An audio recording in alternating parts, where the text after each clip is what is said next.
Filmmaker Ken Burns has more than 30 historical documentaries to his credit. Beginning in 1981 with the Brooklyn Bridge, his films for PBS have ignited the interest of people gathered in classrooms and living rooms alike. In an industry where quick pace and computer-generated realities are pervasive, Burns's films rely on thoughtfully related facts and archival photographs.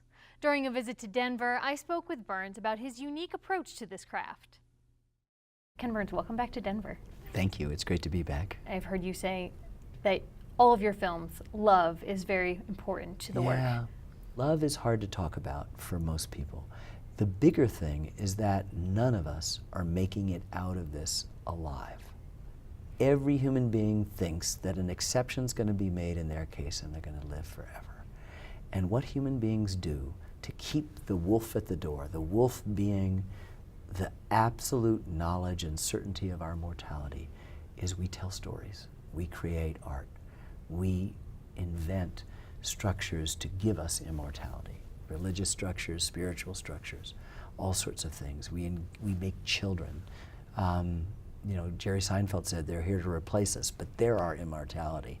And these are really good things, and all of those things that I mentioned have at the heart of them, in art, in faith, in family, is love. Let's talk about craft a little bit, if you will. The craft of documentary filmmaking. How has the art of this medium evolved for you? Well, you know, for me, I hope I get better at each film, and that's all it really is. I'm more interested in process, as I think any real artist would tell you that. It's very nice to sit and talk about a finished film, but I'm working on 6 other films, and they're the ones that aren't complete yet, and they're the ones where the ideas are happening. And every time you're confronted in any art, but certainly in documentary, with a project, you have lots of tools at your disposal. Those are techniques. If you authentically apply techniques, you have a style. If people say that there's a Ken Burns style, it only means that I'm sort of doing the thing I should be doing, you know? And you can like or dislike, it doesn't really matter, but there's a kind of continuity, and I have to be truthful to myself. I've read that script writing, the research process for you, goes on throughout the process. There's not really like a firm stop point for you. Here's the problem. A lot of models that I've seen is that there's a research period that's finite, that then produces a writing period that's finite, and whatever's finished is sort of engraven in stone, and then the shooting and the editing is informed by that thing. Well, we never stop researching, and we never stop writing. And it means that even though I employ really extraordinarily talented writers, and it's a very great give and take in the editing room, in which I'm adding and other people are adding to it, we're never done. There's not a sense of ego about it, like I've just written the perfect sentence and we're leaving it alone. It's a process, and that means the films are open and corrigible.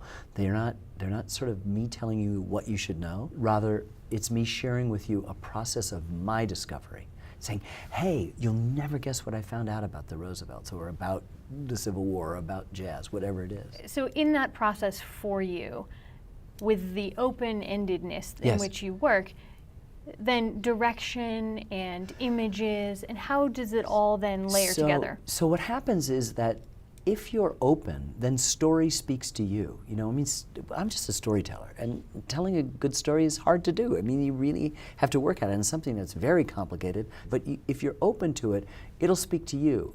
And sometimes, you know, there's rigidity, and we get into formula, and that's a terrible, terrible quicksand. It's a terrible trap, and formula is the death of anything original. And what you want to do is see if you can find within the form you work at. If it's Chuck Jones, it's a cartoon that lasts a certain amount of time. If it's me, it's a historical documentary. It doesn't really matter. It's the painter's frame, the photographer's frame, the stage of the playwright, whatever it might be. Thinking about history for you and the ways that you have crossed it again and again, as you continue to revisit a similar point in history, how do you see that framework? Are you discovering something new every time? Every time. And so I think that when you take each subject, you know, if you say jazz, well, there's a certain path that you follow through. It's not predictable, it's new, it's exciting. Same with Prohibition, same with the Dust Bowl, same with the Roosevelt, same with baseball, same with anything that I've done that's gone through the 1920s. And every 1920s is different from the other. There's overlapping things. You may be hearing the same soundtrack in a couple of those films, or maybe not. It just reminds you to have a little bit of humility. We tend to, from our position here, just so go, oh yeah, I get it. I know what it is about. Oh, this is, and we label something, and I always find it's a lot more complicated than we think. And I like having different views of those times. Voices are so important in Huge. your work.